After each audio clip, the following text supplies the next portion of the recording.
This episode of a very tired Jonathan Simon on the Simon Racing Report is brought to you by the SimonRacingReport.com. You can find the links to the YouTube channel, iTunes, Stitcher, the RSS feed. It's all there on the homepage. You can like the podcast on Facebook. Follow me on Twitter at JohnnyS8, JonnyESS8. I'm very tired. I don't know why. I can't even get my voice to wake up before this podcast. I've been looking forward to this one for quite a few months already. João Vaz, who, for those that don't know, is pretty much the OG of sim racing, one of the OGs. And he's been around for so long, basically sim racing since the 80s, 90s. We'll find out soon. We had a really good podcast. So most of all, make sure that you do subscribe, share, do what you got to do here. There's been so much support for the podcast. I mean, 69 episodes, great number, by the way. To get this far is remarkable. So thanks for that as well. And we got to get Paul Smith back on for a podcast soon. Talk about a bit of Formula One. There's a triple header coming up. I can't remember the last time we've had a Formula One triple header. I don't think we've ever had one in Formula One history. So this might be the first one. So this is a weird situation now, because if you miss two races, you can't really do the podcast in between the second and third. So this is basically just do it whenever you can. So we'll definitely get on Paul for that. But most of all, hope you enjoyed this with João Vaz. I'm telling you, this is a guy who, if you want sim racing history, if you want stories, if you want a guy who can talk, this is the podcast for you. There's a lot to learn here as well, probably in terms of just how to drive and how old school drivers used to drive as well, and what they did and what they used. So enjoy.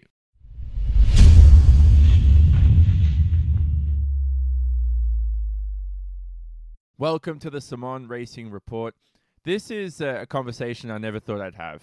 I messaged him many months ago asking him to reveal his date of birth. He budged. He let slip. The young 40-year-old João Vaz. How are you? Yeah, I'm fine, John. Thank you for the opportunity.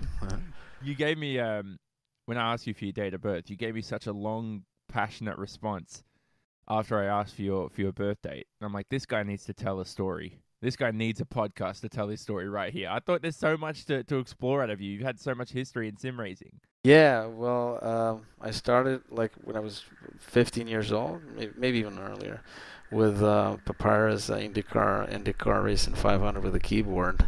So yeah, I've been around for a long time. When you ask me my age, I felt like, as I was writing that answer, I was really thinking, wow, I've been doing this for a long time. That some of that passion is the passion that I have for sim racing, and I guess that it didn't go away in the years, and it will not go away anytime soon.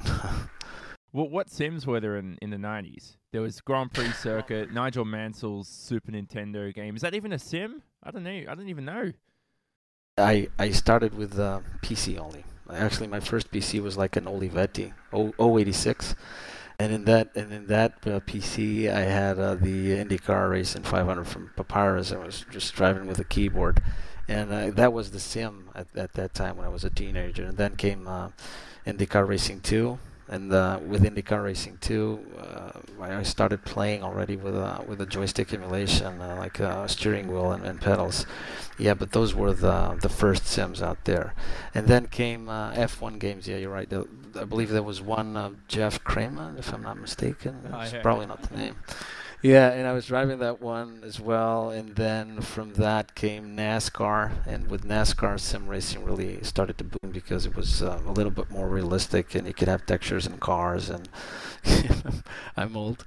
You could have textures in cars, and then you could see replays, which was already fantastic, and then the internet came. Yeah, I'm prior internet. Remember that, and the internet came. There was no internet, so I was driving with whenever I played.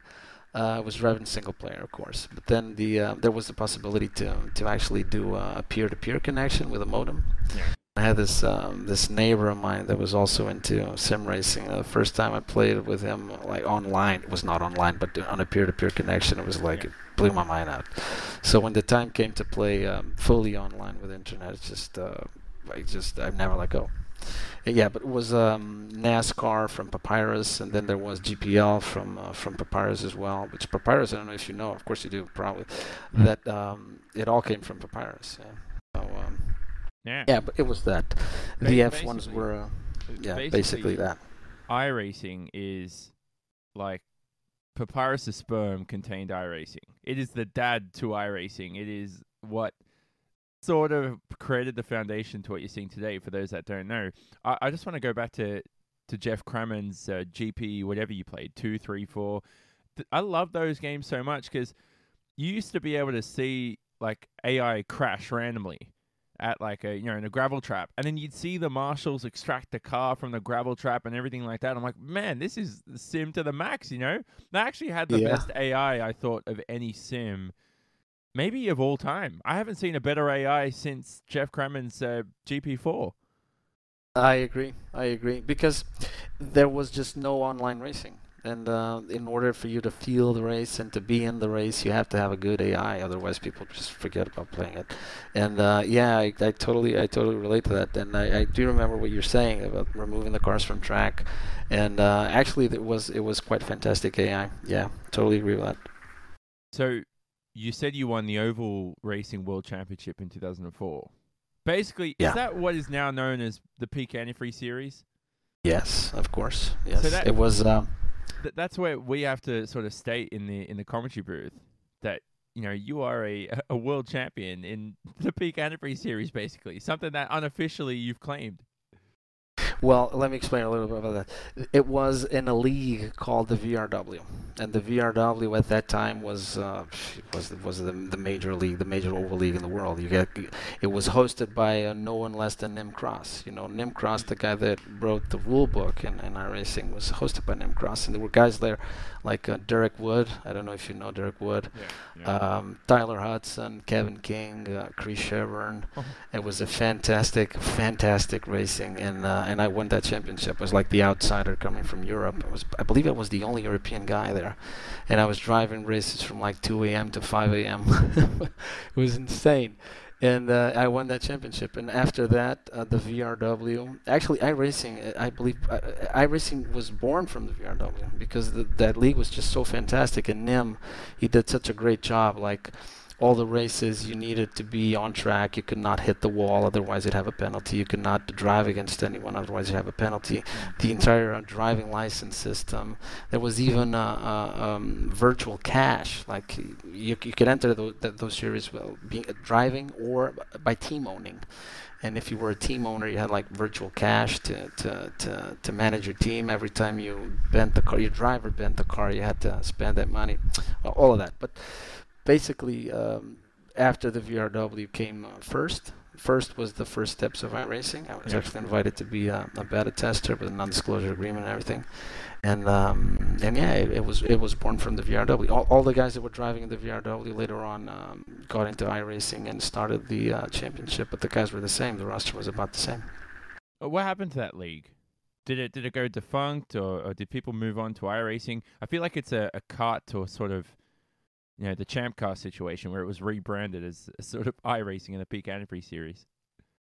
Well, the league was hosted by Nim Cross, and Nim Cross being involved from the beginning in iRacing, writing the rule book. I believe he just didn't have time to keep hosting the league. I actually had a talk with Nim a couple of years ago, and I said, Nim, those times with the VRW, those were the days. And he said, well, I really miss that league. Maybe one day we can kickstart it again. But yeah, I think he had other priorities, and assuming the role that he did in iRacing, that league was on standby and still is. So why don't you race in Peak now? Because I know, I'm not saying you're old, although you're not. Although I am. You're not 20 years old not, anymore. But the point is, if you want to race ovals, I think it's a lot easier to race stock cars and ovals if you're aging. You rely less on the. Well, not. Yeah, I agree. I'm not saying that it doesn't take to any skill, but it's good for you to do. No, yeah. Actually, being 40 is not really a matter of this. I notice, and people ask me about it. It's not a matter of ability. I still have the ability. I still feel like I can really be competitive. I just don't have the availability. because I have a professional life, and in order to be really competitive in these series, you really need you need the seat time. You need to understand the cars. You need to understand every aspect of the setup, and sometimes it just takes 1 or 2 clicks in a given setup item to make you really to make you win those races. Yeah, and it takes time, and I just don't have the availability to be running for top 5s. And picking up on your question, when I'm racing oval, because the competitive oval series it runs like 2 a.m. to 5 a.m. Portuguese time. I just can't. Yeah, I can't do that anymore.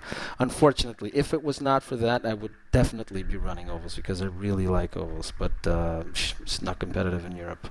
What if it wasn't midweek? What if they had the Peak Antifree series on a weekend, and you're still able to do it at like 2 a.m.? Would you still manage to be able to do that? Probably not. I can't be like a zombie the next day, and yeah, probably not. I ran those series, the VRW. I ran it because I was I just had time in my hands. I was in college. I was I just had time. College days. It was fantastic. Long time ago. Yeah, but now it's just not possible. I do the effort to be able to test the way I do and going to bed so late. But yeah, it's worth it, and I really enjoy myself in the Grand Prix series, and it's a fantastic series, full of great drivers, and I really feel good about it. So I'm not going to be racing ovals unless the time schedule would be different. I feel like you've left something out. Have you, like, R Factor, surely you raced when that first came out. You surely gave it a try. To be honest, I never tried R Factor. Ever? Really? Oh, no. Ever tried R Factor. Probably I am. Yeah, and people tell me about that. And so it's like, yeah, it's shocking. But I never tried R Factor. And to be honest, I never tried GPL either. It was just NASCAR. Then it was GTR from Simbin. I don't know if you know that one. Yeah. And GTR2. And I was really competitive there. I was driving with guys like, I've been driving with Greg Ruta for forever. I mean, probably two of the guys that have been around the longest. And in the GTR, I was driving with Greg Aruto. I was driving with Roland Enstrom, which was in Orion as well. I was driving with Norby Kiss, Max DeLorco. Who else? A lot of those guys. Yeah, the classic guys, the guys that have been around for forever, And we were driving GTR, then GTR2, then as soon as NASCAR race in 2002, if I'm not mistaken, got really good online, we all merged to that series, and it had road racing was already, so we all merged there. But I've never really tried an R Factor. Probably I am missing out, and I should try it. But yeah. Hugo Luis says he remembers you from forever. Even when he first started sim racing, you didn't try Live for Speed, did you? Because that's where Hugo started.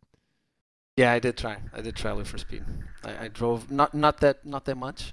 It was not my my major sim. Again, it was always iRacing and NASCAR and Kramer's sims and Simbin, but not so much Live for Speed. R Factor never. Live for Speed. I did try it. No F1 challenge? Please, that is the sin if you haven't tried F1 challenge. I didn't try F1 challenge. No, I can't speak to you anymore. This is like F1 challenge and R Factor were basically like my mum and dad for sim racing. Those are the ones that I went to, and I still go to every now and then. It's like, hey, I'm bored. Let's just play, as Mika Hakkinen in 1999 in these slow ass cars. Fantastic. Didn't try that one. Try it. That was fantastic.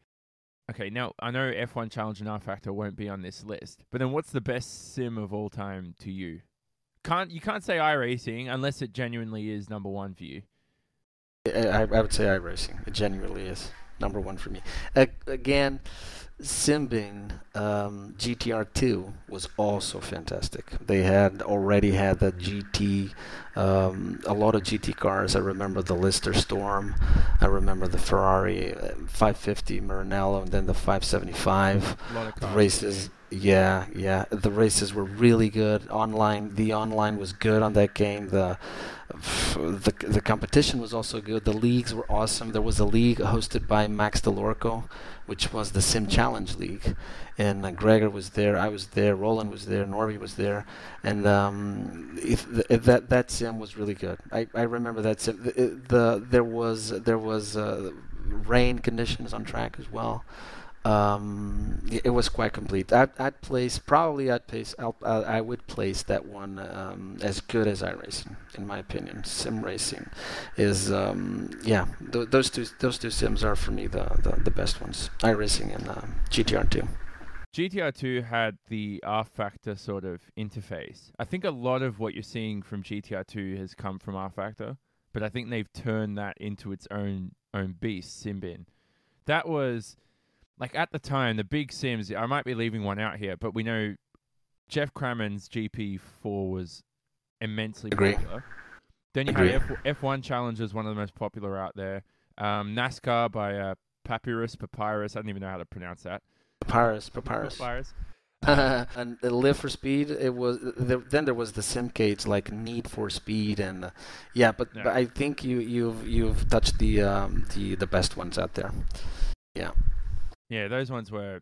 I mean, those are the ones that pretty much created what you're seeing today with everything, like R Factor 2, iRacing, and everything. That's sort of, as I said, those were everything we see from iRacing today basically started in 2002, 2000. I don't know. That's weird to think about. And you said you were involved in beta testing. Is there anything that you tested that's still in iRacing today? Yeah, the beta testing was not the simulation in itself, because in NASCAR it was already well developed. What made iRacing today what it is today is the league structure. The web browser interface, the database of drivers, forcing drivers to use their real name. You didn't have that.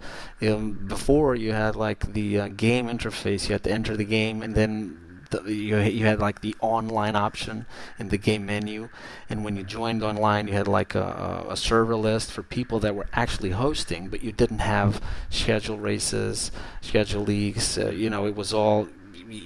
You would either be lucky to find a race or a server where you could race or not. The thing that iRacing was so good at was getting the web structure in the simulator, and this is it required a lot of testing, because it was like unprecedented. And when we started testing it, we thought, wow, this is really good, to have scheduled races and being there at that time, and the race would start, you either be there or not. And that's what I think people don't understand, how valuable that was, and that is still today. And the web instance of iRacing is what was really being tested, because the content in the sim and the way the car reacted, to be honest, is just not that much difference from what it is today. Yeah, I like that. When I first joined iRacing, it was something I'd always heard from everybody, and I got sick of it. I think anybody who isn't on iRacing gets sick of other people talking about it. Okay. and then when I finally joined, I'm like, oh, this is nice. It's not that bad. It handles a lot differently. I think when you have to get first used to the physics. The physics in iRacing are definitely a lot different to other sims. Especially the biggest thing I noticed was coming from R Factor 2, which R Factor 2's, in my opinion, still has the best force feedback out there. That was so different coming to iRacing and thinking, oh my God, I can't feel the car as much as I want to here, and all this kind of stuff. Is that, you didn't have anything to do with the force feedback back in the day, did you? Otherwise, I'm going to blame you for not making that good. No, because you couldn't come by good force feedback wheels like you do today. And actually, the force feedback was driving at my level at that time, which was really on top. The force feedback delayed me. It wasn't that reactive. So what I did when I had my first force feedback wheel that I saved money to buy, I ended up disabling force feedback. It was just making me slower on track. Yeah. And really. And right now it's a real advantage. Especially when you drive cars like the F1. Like you really need a good force feedback system, low latency system, and in order to feel the grip of the tires and how far you can turn the wheel and how far you should turn the wheel, and how to brake and how to accelerate, it's really, really important. But back then, it was really not that important. Sims were not that developed in order for you to take advantage of the force feedback to make you competitive. So it was just like force feedback was there to make it feel realistic, but it didn't really make you faster. I noticed that with teammates I've had who raced back when you raced, in the late 90s, early 2000s.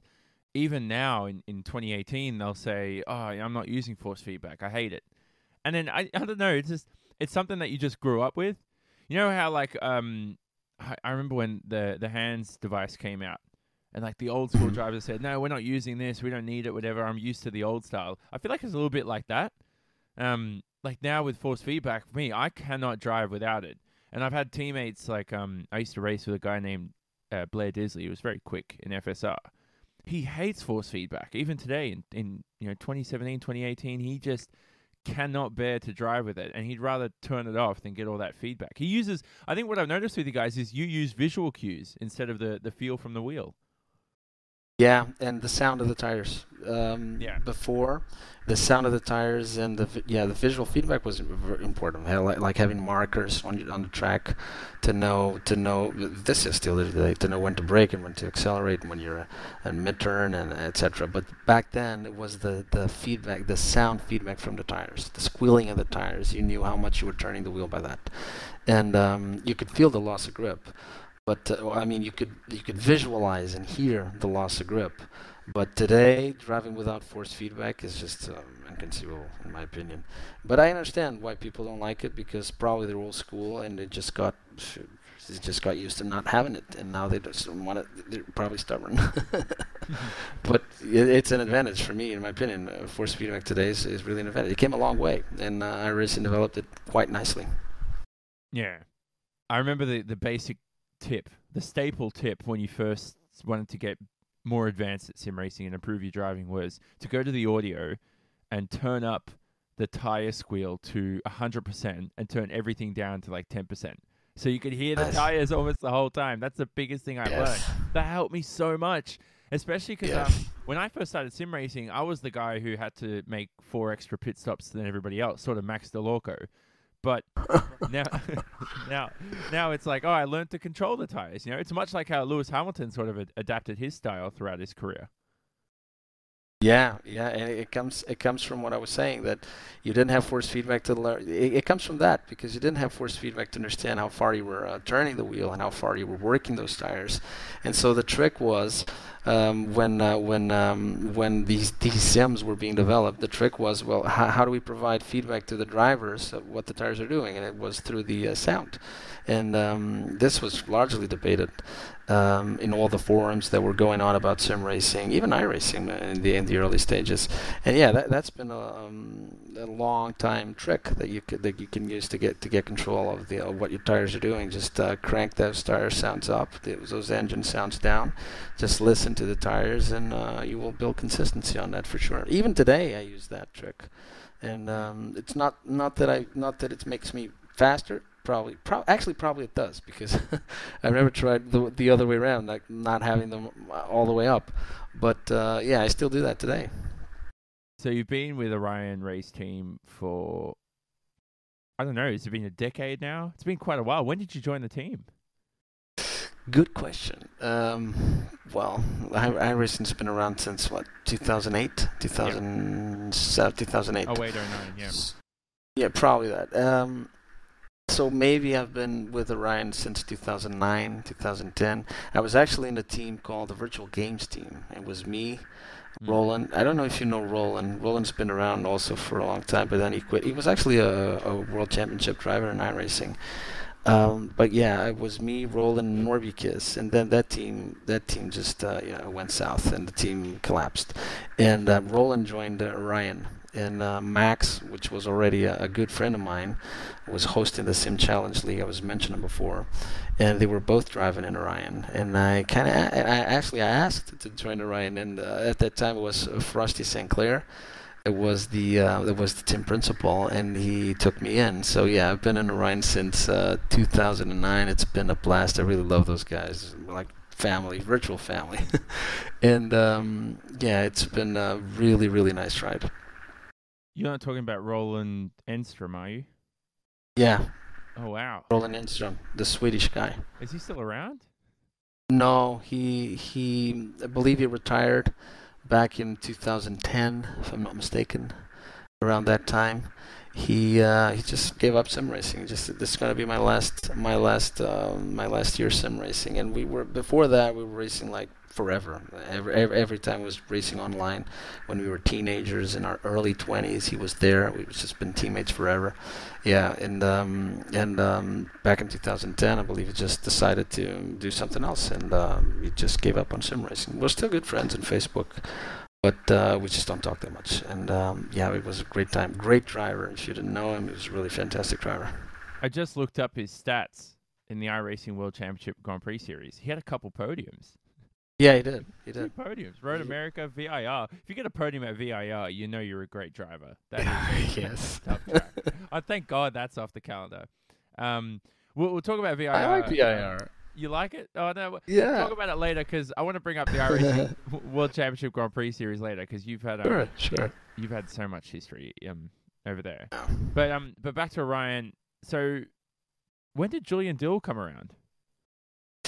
Okay, Frosty St. Clair, he moved out, and Julian Dill came in. Now, if you ask me about dates, I would say 2013, maybe 2012, maybe earlier. Yeah, around that date. I don't know why Frosty went out, but Julian is a great team principal. He's a really, really nice guy. I really like that guy. That team it's one of the classic teams. And also, I read somewhere as well, back in the day, you used to have a personal sponsorship, I think by Simboot. Is that true? I don't know if that's a true fact or not. That's a true fact. We used to have a sponsor, Simboot. Well, those are the things that Julian gets out of his magical hat sometimes. Just, I don't know. I wasn't involved in the negotiations. I don't know what went down there. But from one day to the other, just the sponsor came in. And it was just basically was a sock prepared for you to drive for sim racing. And it was quite nice product. I don't think it's still around. I think it went, not sure, but it was quite nice. I'm going to give it a Google now. I feel like this is, well, I'm looking now. There's 100 likes on Facebook, so I'm assuming that it hasn't really gone far. but Okay. that's not good. It makes sense. Last post 2013. But I'm looking at it now. It does look. Yeah. It's exactly as you described. It's actually a great concept. I think people would still use it today if it was pushed forward. Yeah, probably marketing and a little. Yeah, if it was pushed forward, you said it right. I don't think it was pushed forward the right direction. Actually, I don't own any. To be honest, I was sponsored. I don't own any. So yeah, I wouldn't know how good the product was how well crafted it was. But there could be a lot of reasons why it didn't move forward. Probably people just decide to drive with their shoes on and not so much their socks. I drive with my socks, but probably people just decide to drive with their shoes on, and it doesn't have any niche to operate. Probably that. I've tried everything. I've tried no socks. I've tried socks. I've tried shoes. I don't know. I know it's good to stick to a routine and stick to one, but it's like 6-month rotation between everything. And I think the summer sometimes gets to me. The summer I want to have less weight on, and it's just a lot more sweaty and all that. Nice, yeah. That's a big decision. Do you ever come out of races sweating? Are you that kind of guy in the summer? Yeah. Well, I suffer a lot in the summer because actually my next big upgrade is not a steering wheel, not pedals, not a computer. It's an AC unit for the office that I run my simulator on. Because, if for an example, even in the latest race, Silverstone, I just was sweating, really sweating. I sweat a lot on those races, and not because of the effort, because there's not much effort compared to when I'm testing. It's just because of the adrenaline and the nerves. It really makes you sweat, and these races are getting harder and harder. Maybe because of my age, but they are getting harder, and I do sweat a lot. Julian Dill spoke to me, and he wanted to know when you're going to stop making mini João Vazes, because he said that you could almost create a junior team for the Orion Race Team soon, with the way you're going so far. Yeah, I have a kid already. It's Francisco. He's 1.5 years old, and he loves the simulator. Every time I'm with him, and he passes in front of the office, and he looks at the simulator, he just comes here and instinctively grabs the steering wheel and starts to move it from one way, and starts to play with it. And right now, I'm in October. I'll have a little girl. Oh, nice. So, and I don't know if I'm going to stop here, but probably Julian is right. The It's Orion Race fantastic. Team. The junior team's already being made. And the thing is, though, I remember when I spoke to you many months ago, you told me that your son was already enjoying sim racing, and you're gonna put him in the wheel soon and this kind of stuff. He could be like, Yeah. maybe you'll be like sort of Jos Verstappen's son, like obviously you know him, Max Verstappen. But I'm saying maybe that will happen to your son. It'll be João Vaz's son, world champion for the future. That would be awesome. I mean, ever since I was a little kid, I was completely passionate about motorsports. I'm from the age of Ayrton Senna. I saw that guy race, and I was following all the races. I actually saw him die live, which was really one of the worst days of my life, and it was really really tough. And I really loved it, but my parents never really gave me a chance in the real world. Because they were just, Formula One back then was very dangerous. Every season there was terrible accidents and with casualties, and it was just very dangerous. And it came a long way now because it's much safer. But if my kid is as passionate as I was about motor racing, and if he decides that he wants to make a career out of it, he will have my support, my full support. And fortunately, there are means to help him, and I will just do my best, and I will be there for him if he wants to do it. Even sim racing, or either sim racing or real racing, I'll just be there. So I'll give him the chance that probably I never had, and if I can help him, I will. No, I mean I'm telling you, world champion for the future. Who knows? Who knows? We haven't seen that yet because a lot of most sim racers now who are racing, obviously, sim racing hasn't existed for that long. If you think about it, the online aspect of sim racing's only been a decade or whatever, so we haven't really seen second generations yet, and that's something that I'm looking forward to. The one thing, iRacing World Championship Grand Prix Series, last race, I think you scripted this to perfection here. You knew you were going to come on for a podcast, so what you did was you're like, I'm going to save my one of my best ever results in my career to last race. And at Silverstone, you qualified P8. I think that was a career high qualifying. And then you finished 11th. I know your best finish ever is P10. You've done that a couple times. But just such a great race for you. You finally figured out this McLaren, like you said. Exactly. That's exactly the point. Actually, I invested a little bit too because right now I'm running a Leo Bodnar Sim Steering 2. Steering wheel, it's really nice, and with the HPP pedals that Orion has sponsored, and just bought a new computer as well, an i7-87K, which is quite nice, and the system is just completely stable. And it's not the system; it's actually having such good equipment makes me more motivated.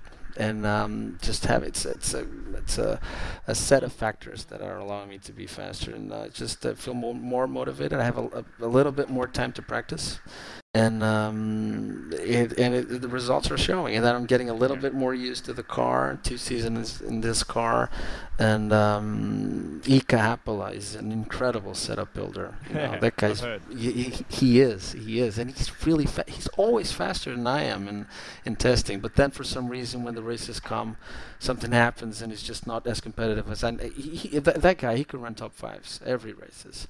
But for some reason, when race day comes, something happens, and he's just not that competitive. He's completely underrated. And with his help, the team goes on. And is it's these set of factors are just helping me to get better results. Hopefully, they will continue.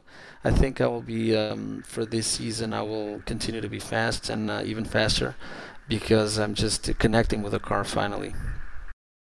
There are 16 different race winners in the iWCGPS, and Ilkka Happala is one of those.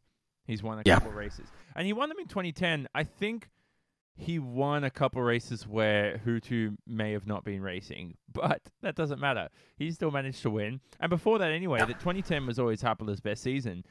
That run from round 13 to round 18 to end the season, he was on the podium each race. He had terrific pace. And then even the start of 2011, a couple of DNFs, but he was on the podium again a few times. Yes. What can I say? He's a great guy, great individual. He works hard. I mean, he's the guy that we use Discord to talk, and Yeah. sometimes I'm like off for a week or 2 weeks, and when there's like 3 days for the race week, and I'm like, I really got to test, so I go to Discord and I start reading the messages, and there he is, everything going on with the car, the lap times, the setup tweaks.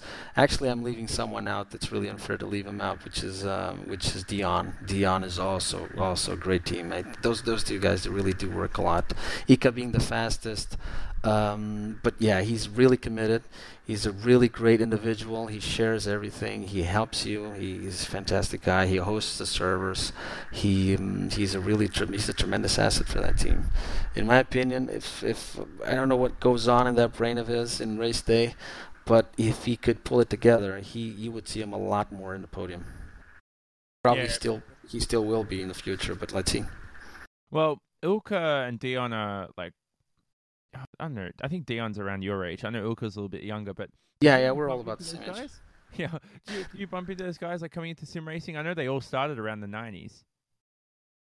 Well, I bumped into them as soon as I joined Orion, and before that, I didn't even know them. I didn't know them. As soon as I joined iRacing, I was you kind of meet those guys in service, but I never thought that I would be their teammate, because when I joined Orion, the thing that led me there was Roland Enstrom and Max DeLarco and Frosty St. Clair, of course. But that time was the first time when I ever bumped into them. I don't know those guys in real life, actually, just virtually. But it feels like you know them forever. And when you have a team with mature people like that really respect each other, we all know what we want with our lives, and we all know what our objectives are for sim racing. The environment's just very friendly, and there's a lot of flexibility, a lot of brotherhood, and it's really, really fantastic. So you said earlier, you got a lot of work commitments, family, personal commitments, all Yes. that kind of stuff. So can you stay sane for a whole season just racing in the iWCGPS? Because I know that sometimes that will get you mentally worn out. Oh, I'm only driving one car all year. I don't get to have a fun rallycross race or this kind of stuff. So can you stay calm that way? Yeah, it's iRacing for me is a hobby. It's a hobby that I take very seriously, of course, but I just don't have time to drive other cars. And if you want to be competitive in the iRacing World Championship Grand Prix Series, you really need to get that car in your DNA.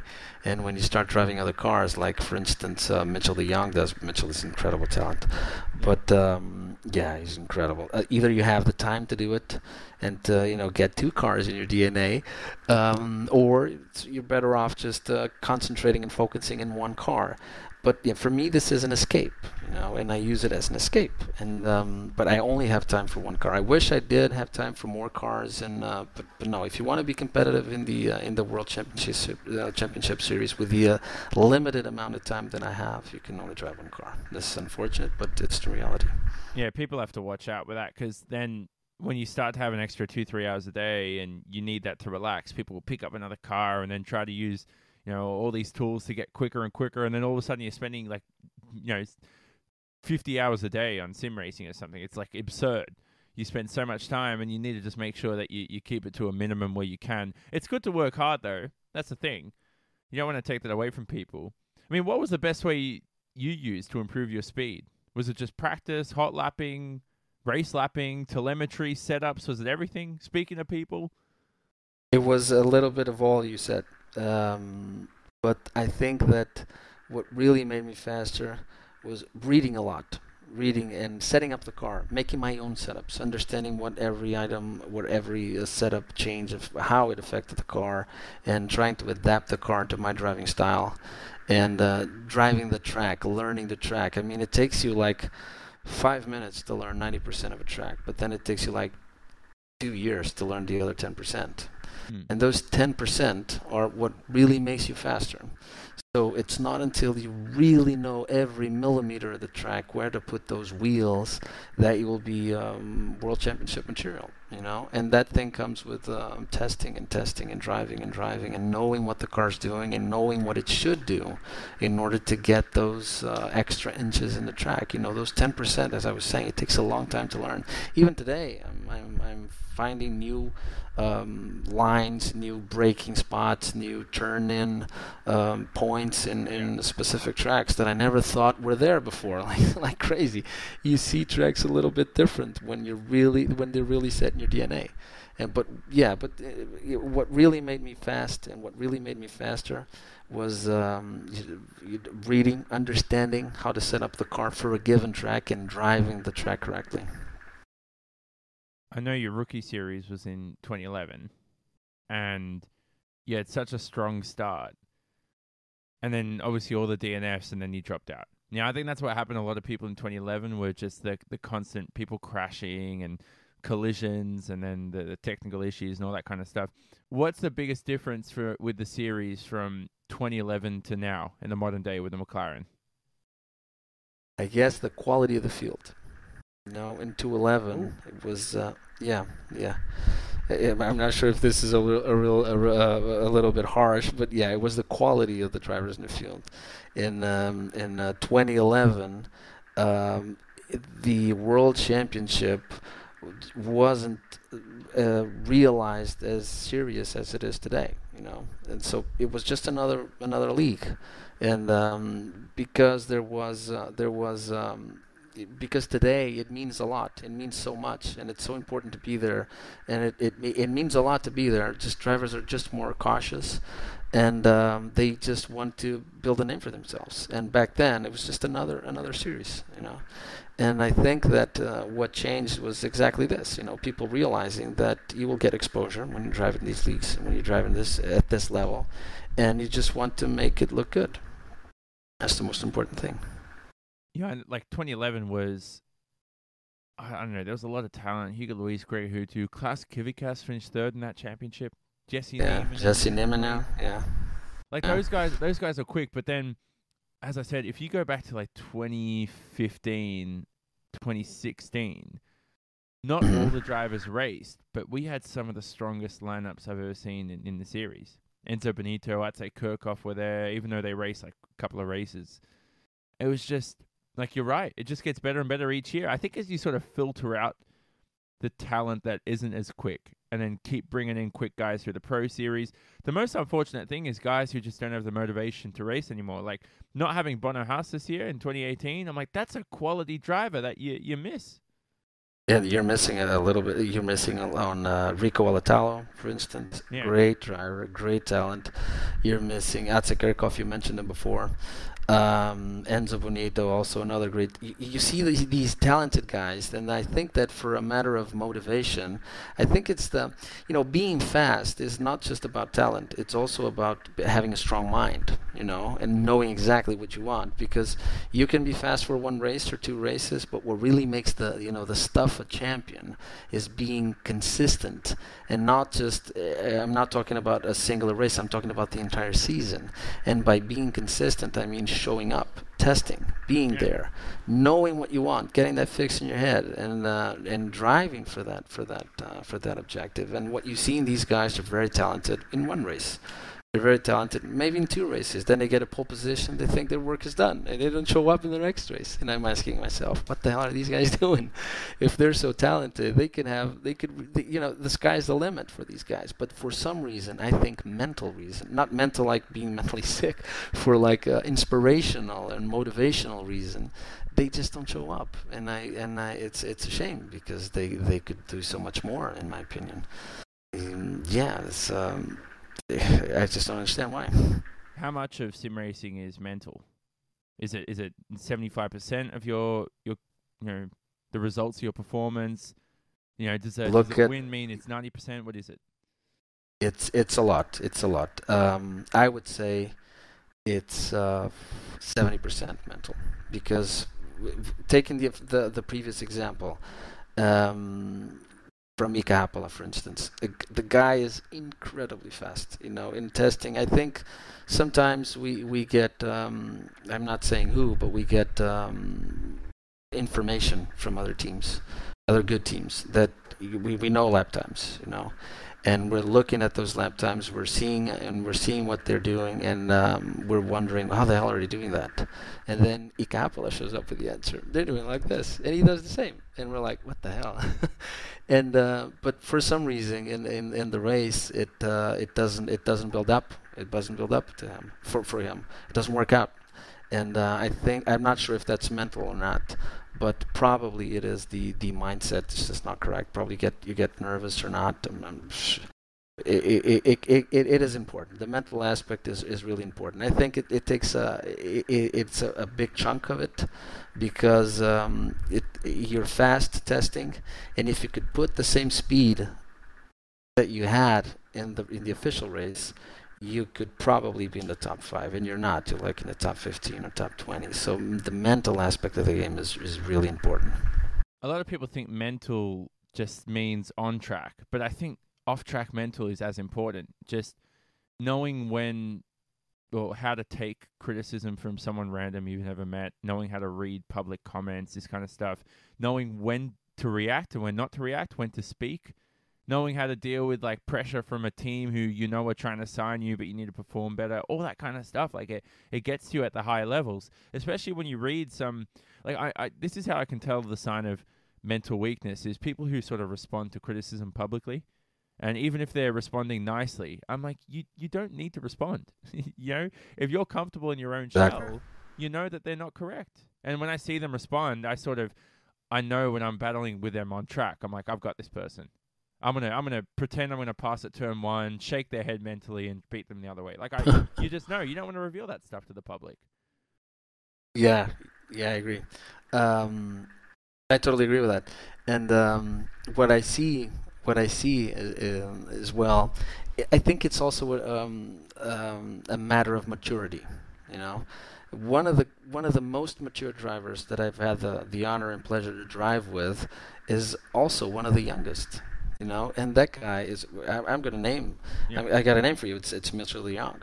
Nice. That kid. Yes, and Mitchell DeJong. Mitchell was in Orion, that. Yeah. And we were driving a lot together, and we were talking as well. We were exchanging messages and in the forums as well. And that guy's just mature. And when he was talking, and what he was writing, the way he tested his method, the way he answered, the work that he put out, I couldn't believe that he was a teenager. I thought he was like in his 30s, in his 20s.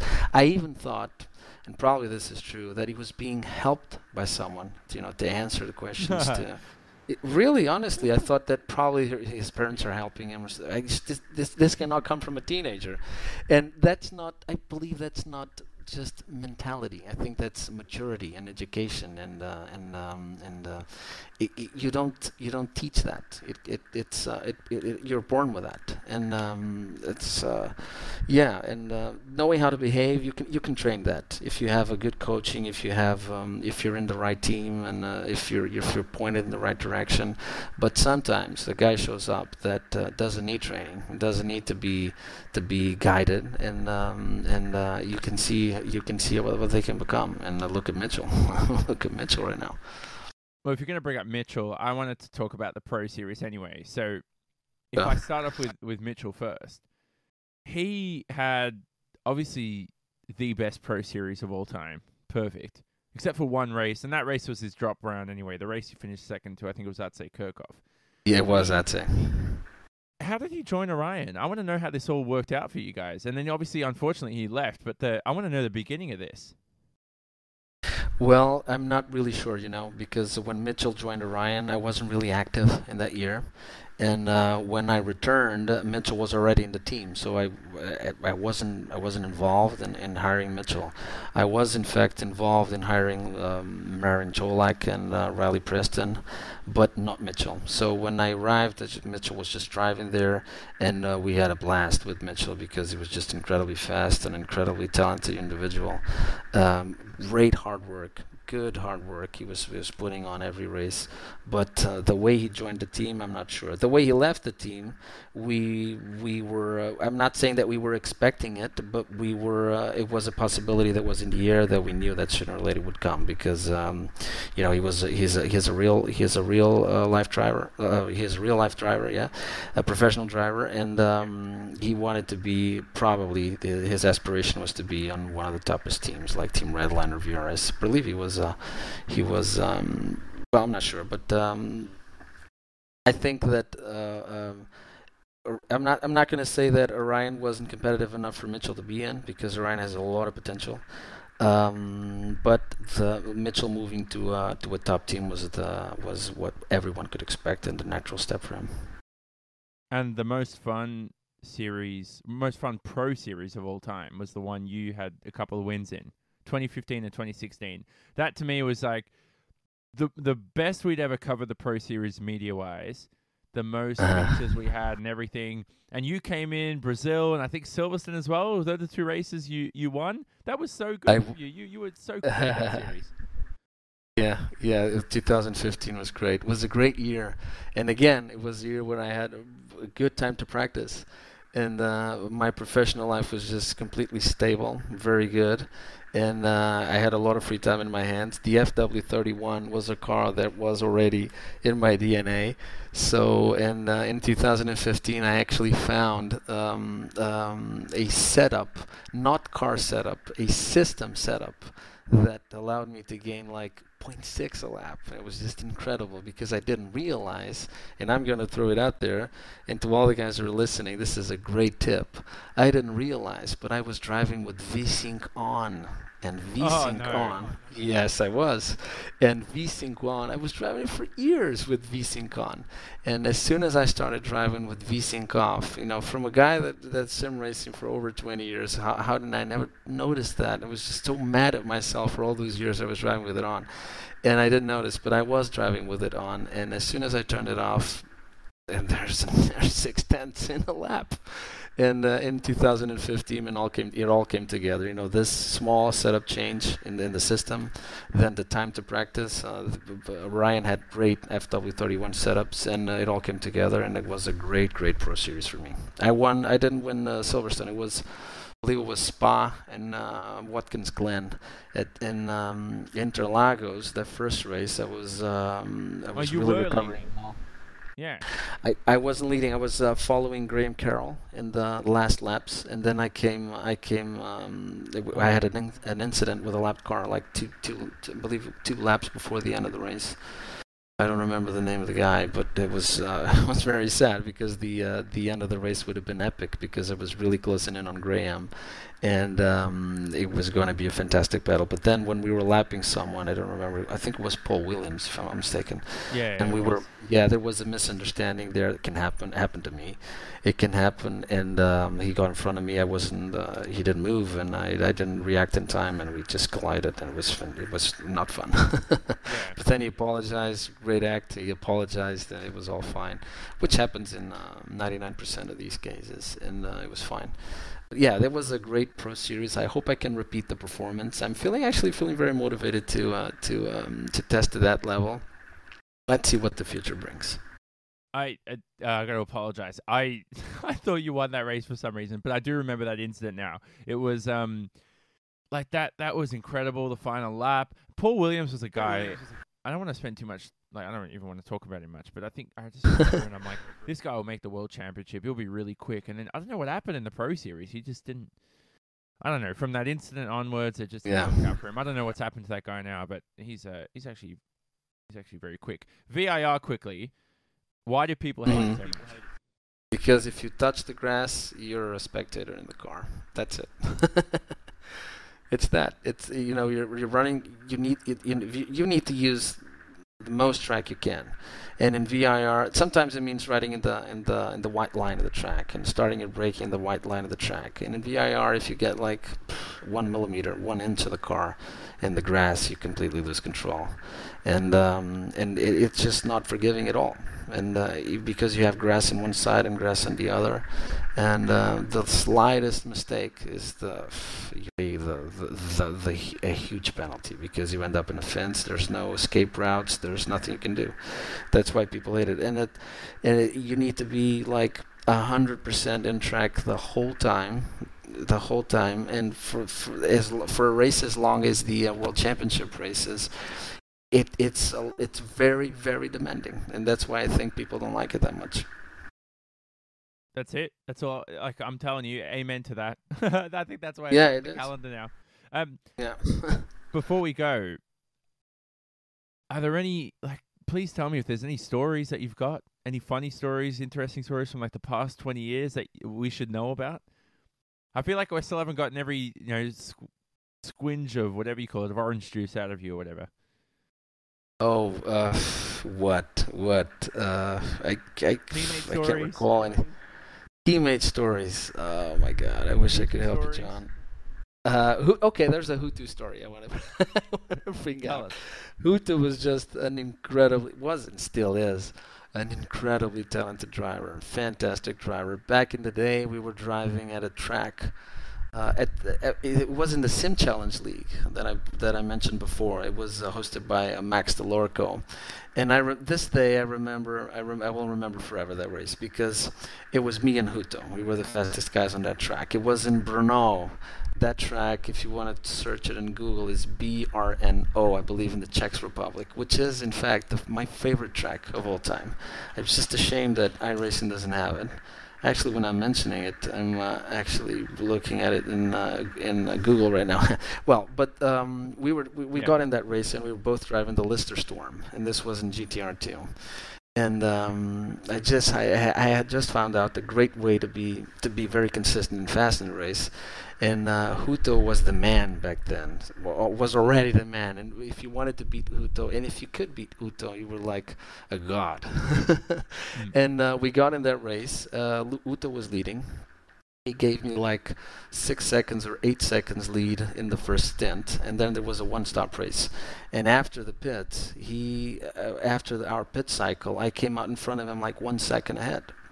And everybody on their toes, because Uta would lose that race to me, and we were driving, and we were passing lap cars, and he was always on my rear bumper. I couldn't make any mistake, otherwise he would pass me, because it was just that good. And like in the final laps of the race, I was like 2 seconds ahead, and my engine broke. Engine broke. It was really, really frustrating, but.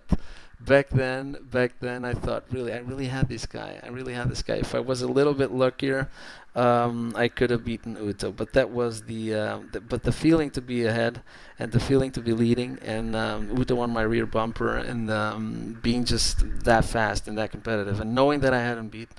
Was a fantastic feeling. So this was one of the most frustrating times of my sim racing career, but it was also one of the highest moments of my sim racing career. So this is that's the story, because I really remember that day, and I think I'll remember that race forever. That to me is like, those kind of stories are, I don't know, a lot of people think, that doesn't mean much or whatever, but when you're in the cockpit in the middle of the moment, and I don't know, that's just terrifying. The worst part is, I don't know what's worse. Like 2 laps to go, your engine blows in a sim, where it's like, yeah, I don't know how much control people have over that, or whether it's like first lap of the race, you have an accident and you spent 2 weeks testing. I don't know which one's worse. Both of them are really bad. Oh, yeah. Both of them are really bad. Frustrating at the different levels, but I can't pick from the two. Probably breaking your engine when you had the race win, because it's important to mention that breaking your engine when you had the race win with Uto on your back and you know you had him beat probably is worse than getting crashed in the first lap after practicing for 2 weeks. That can happen a lot. Actually, that's a frustration that you start to get used to sometimes, unfortunately. So yeah, I'd pick the breaking the engine 2 laps before the end of the race, when you're leading and you have the world's best on your rear bumper and you know you had him beat. The last thing though, before we go, who are the best 3 sim racers you've ever seen? Are we adding Hutu to this list already? Yeah, sure. Uto is the ultimate best, but I think that Uto came in a time where sim racing was just a niche. There was just not that many sim racers. But I would put Uto on that list, Martin Kronke for sure, and probably Mitchell DeJong. Oh, so 3 modern day Yes. sim racers in the top 3. No one from like the NASCAR days from back in 02, 04 yourself? Yeah, okay. So let me bring up another guy, Chris Sherburne in the oval racing, Derek Wood, Tyler Hudson, Tyler Hudson that is actually I think is officiating the World Championship Series. Yeah. I spoke to him on the weekend. Nice. Interesting guy. Great guy. Yeah, great guy. And I was probably one of the luckiest few to ever driven against the Nimcross and Shannon Whitmore in the Oval Series. Shannon being such a strict guy, but he in the racetrack is exactly the same. I remember Shannon very well, and back in the VRW days. But if you want to add the oval guys on that list, so just give me the chance to have 6 guys. Then Uto. I would say Martin Kronk and Mitchell DeJong. Then I'd say Derek Wood, Kevin King, fantastic, and Brad Davis. Ever consider jumping into the Rallycross World Championship now that round 1 occurred a few days ago on Thursday, Friday, depending where you are in the world. I thought that was as spectacular a round 1 as you can get. That's something. Let me guess one. Probably Mitchell Young. yeah. And he not only did he win, he clean swept every heat, every qualifying session, the race win, P1. Fantastic! Congratulations to Mitchell. I didn't see that one. Yeah, it's a possibility to drive in the rally. Again, it's back to the same old question. It's a matter of time and availability. If I can have the if I have the time to do it, for sure. I wish I did. I wish I did have more time to be involved in endurance racing. I'd love to do some endurance racing. But unfortunately, just don't have the availability to do it. But you never know. Probably if I get fired and stay home for days in a row, maybe I'll have the time to drive those series. Anything to plug yourself, the team? Are you on Facebook? I don't think you're on Twitter, are you? I've never seen you on Twitter. Maybe I just don't follow you. No, I'm not. I mean, I am. I have a Twitter account, but I really don't use it. Oh yeah, so Twitter, not really that into Twitter. Facebook, yeah, I have, but more on a personal, family, friends context, not so much the sim racing context. In the sim racing context, to be honest, I just don't use any social media platform.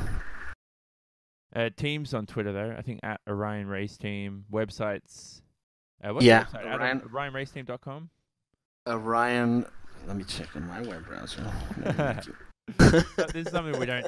This is where you need a business card or something. Yeah. True. It is. It is. OrionRaceTeam.com. Yes, it is. An esports racing team now. That's what teams are starting to brand themselves as: esports racing teams, no longer sim racing teams. Yeah, it's the future. There's a lot of these things are really growing. Probably not in sim racing. But in other online games, they're growing a lot. Just look at those guys that are being sponsored by Crosshair and brands like that.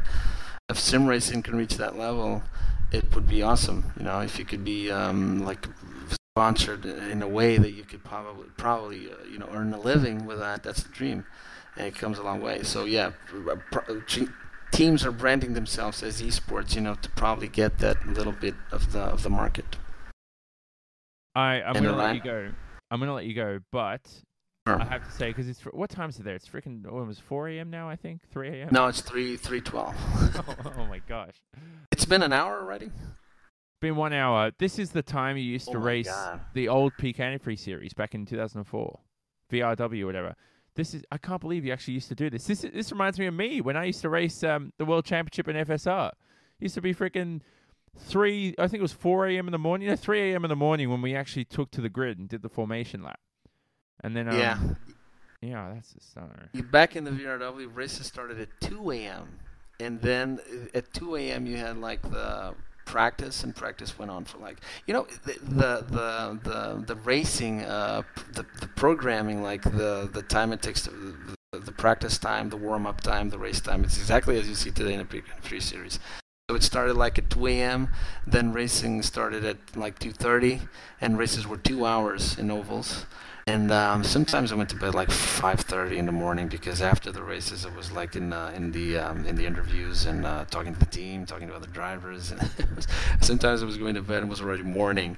Yeah, it was really late. And but I had the time of my life. It was really fantastic sim racing with a great organization, with Nem Cross at the helm. It was really good, great times. But yeah, I was driving till late hours in the morning. Yeah, and it takes its toll on you, especially the more you do it. I think you can get away with it 1 or 2 times, but then when you do it long term over the year, oh my god, that just that's why I only drove it for 1 season only. Yeah, I was studying back in college. Yeah, well, in college you would have been going to sleep at 6 a.m. anyway, so it's like your sleep schedule. Yeah. Yeah, exactly. Agree. That's it. I'll leave you to it. I hope I didn't leave any. Like, I feel like I extracted as much as I could out of you. We got to do this again if there's any stories you felt like you left out. Of course. I'll contact you if I think that we can. I'm going to listen to it later, of course. And if I think there are anything that I should have mentioned that I didn't, I'll probably PM you and we can do this again. Probably in the end of the season, and talk a little bit how it went. And just for sure. Just PM me and we can talk.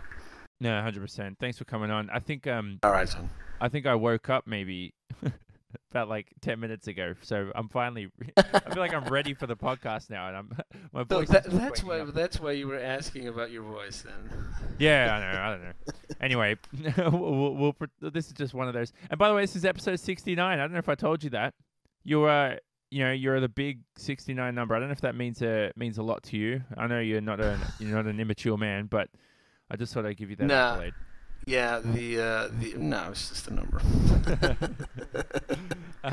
Very nice number, though.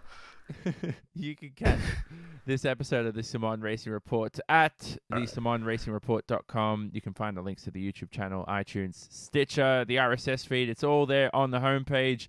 Like the podcast on Facebook. Follow me on Twitter at JohnnyS8, JONNYESS8. The support for the podcast has been incredible lately. This is one of my favorite episodes I've ever recorded. We'll leave you next time for episode 70. Some great ideas coming up. We've got to bring Paul Smith back on, so expect him soon, in a couple of weeks' time. But most of all, stay tuned, subscribe, share it. We'll see you next time.